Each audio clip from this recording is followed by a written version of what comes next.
Zimbabwe. My name is Chipom Chegwa. Welcome to Zimbo Live.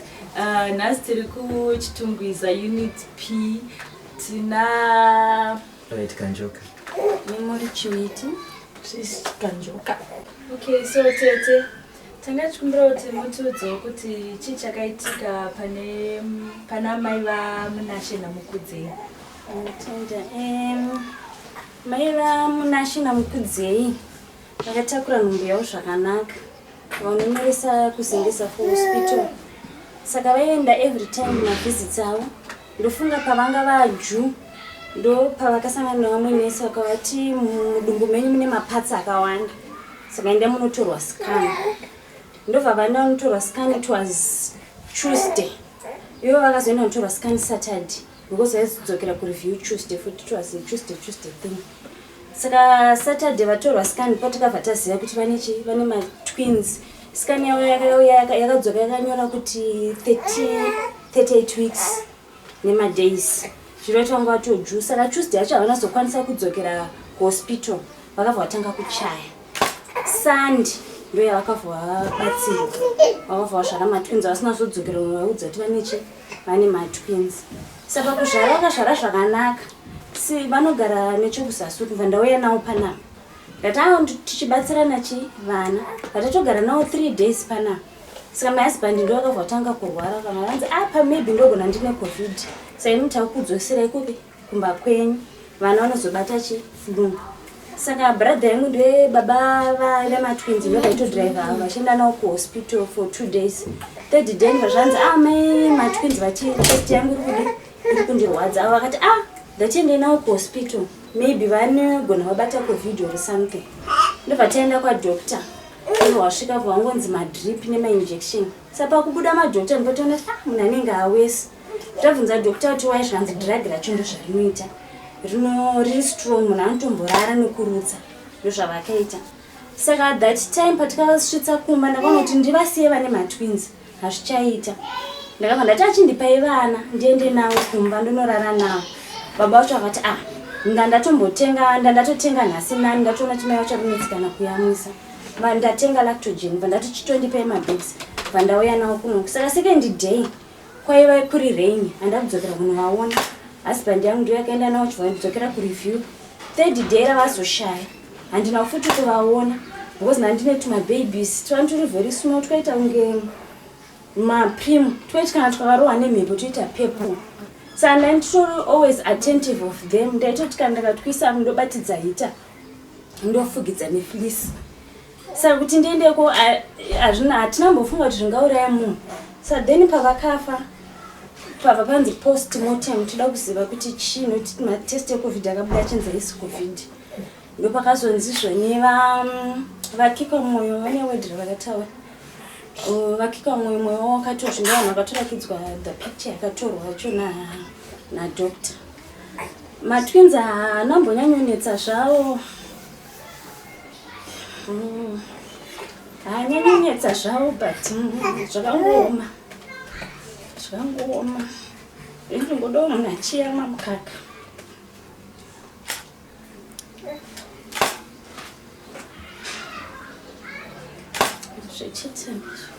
Ma-twins vane mamanzi vangani?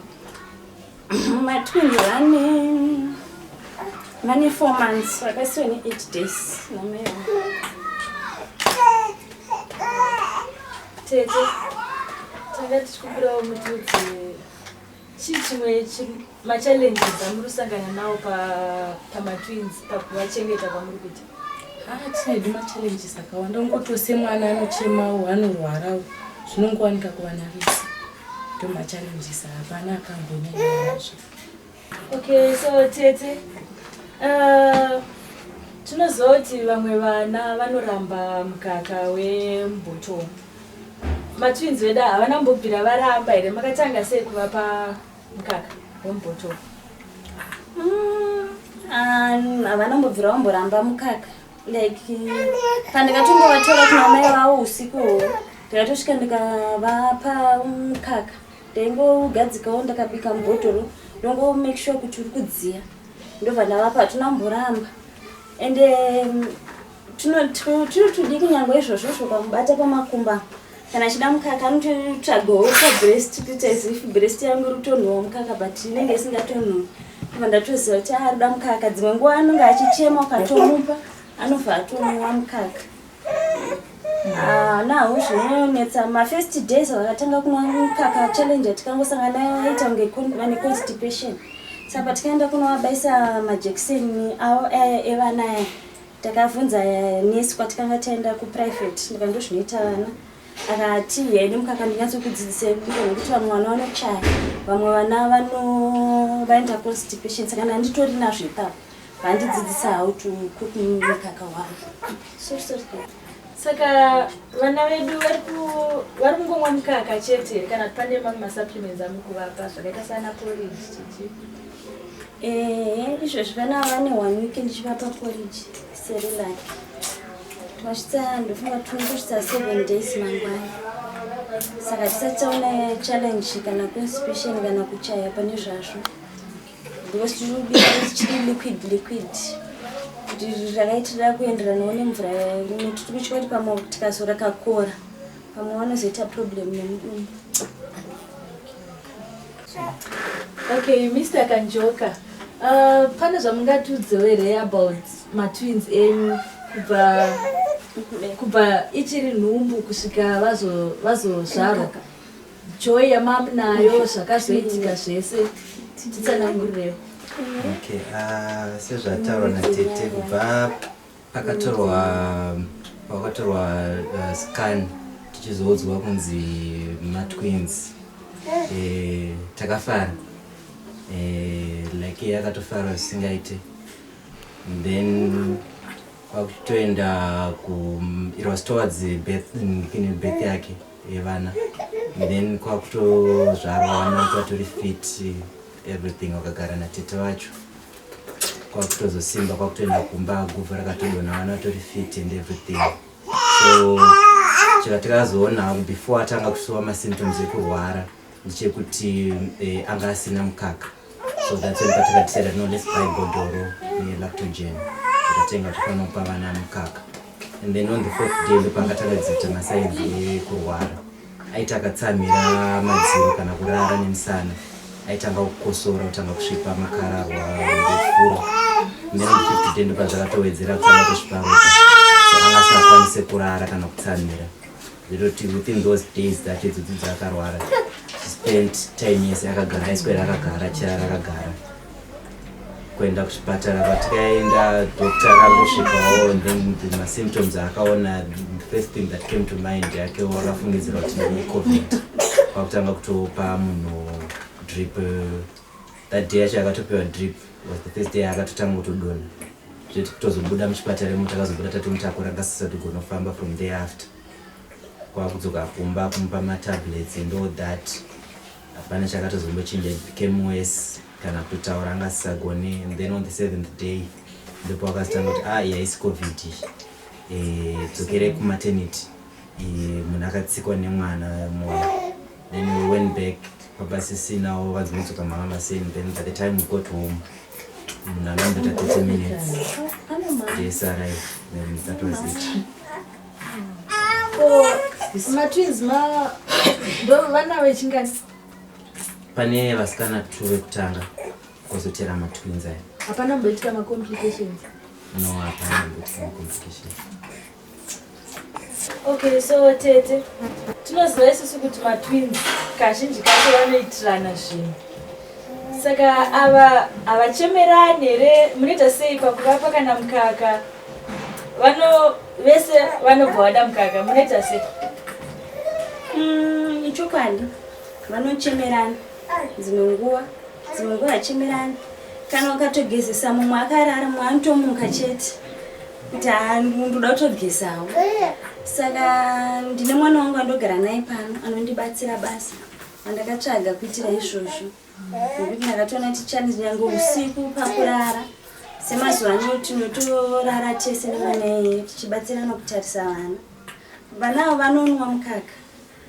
Izvozvo kuti tikuvapa porridge hazvina kana musiyano nokuti chigaba chidiki cheche tikachivhura makiseni chinenge chatopera mangwana. sashira kuti paweki tinotora zvimatin 7 namuka because vanonwa saka kabhodhi rakaka ndakabata kana uri usiku tine mabhodhi edu mahombe asi tenichizoisira mukuti kipa kuti mabhodhi mahombe zvirambe zviri mucontainer zvinodziya anotunwa kana ati 4 kana 5 kana ari masikati wese saka challenge iripo ndiyo panyaya yemukaka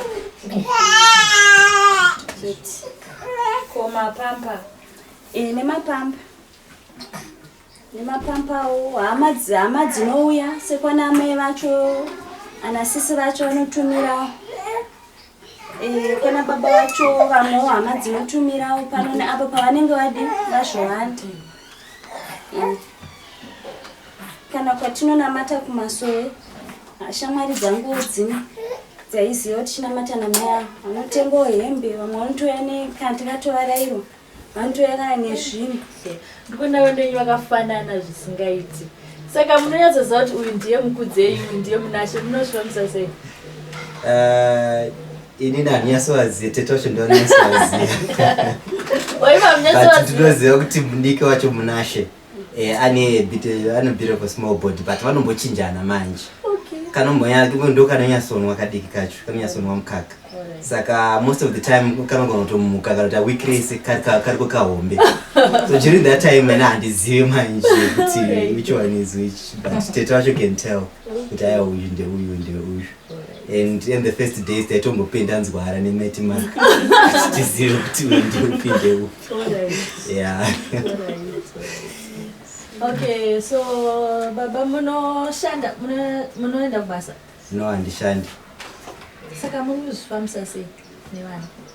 Ndo zvinhu zvinochitonetsa because ndinongochitomhanya kuti totsvagawo mari mubhodhoro but most of the time hanzvadzi yangu nemurume mukwasha wangu ndo vanonga vachiprovide most of the stuff. Okay, so baba imimi makazotanga kuziva kuti mune matwins pa38 weeks mama totenga preparation kudhaya saka makazozvifambisa sei manje? Well, patakazviziva it was on a Saturday achifanira kuenda kureview muse Tuesday the coming week but apparently the following day wacho it was Sunday ndo pakabva toenda kunobatsirwa hana tozomboenda kureview kokoko so hapana zvatakazomboita thereafter and then achibuda muchipatarawo hatina tozombozvifunga we were all overwhelmed given to tatapewa a new bundle of joy kuti no rege timbogara and then during that period ndo pakazotanga urwere and all that hatinozomboita anything else. Okay, so pahembe vanopfeka zvakafanana here kana munovatengera hembe dzakafanana here kana kwete vanga sinotengera hembe dzakafanana dzanzi dzakatengwa dzichinzi ndedzemumwe wani saka zvekutozoita matwins zvakatozoita tatotenga preparation kare we didn't know. Pahembe mubackground repreparation manga musitomborina hembe dzakafanana sekuti amai vanga vachiexpecta munhu wani ngoto havo vanga vakatenga zvinhu zvakawanda takazongopotawo tichitenga apo neapo asi hazvina kutombowanda pamwe zvingaitoita kana 2 kana 3 saka zvakafanana havana tingativa nazvo. Okay, tete muchitona tauya pano tauya nemufaro World Remit yatituma kuti tiuye tizopa munashe namukudzei zvinhu zveChristmas. Tine zvakasiyana siyana, tine mukaka wavo kuti vanyatsomwa tine zvakasiyana siyana zvatauya nazvo zvatatumwa neWorld Remit. Aiwa, tinotenda titenderowo vamwe. Dave Music made this beat.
reviews at Foodmama Speed. Aiwa, tinotenda wemutiremiti Zvichita zvakanaka. eticha zvakanaka Pamusoro mapamba vatibvira avashuwa nesipo dzekuachisa hembe dzevazukuru amushuwa tenda muenderere mberi maita emuchiti musabvumire pano Zimbabwe yese nevamwe nesituation yakafananawo nedu vada rubatsiro kubva kwamuri maita henyu maramba kuwedzerai rudo rwenyu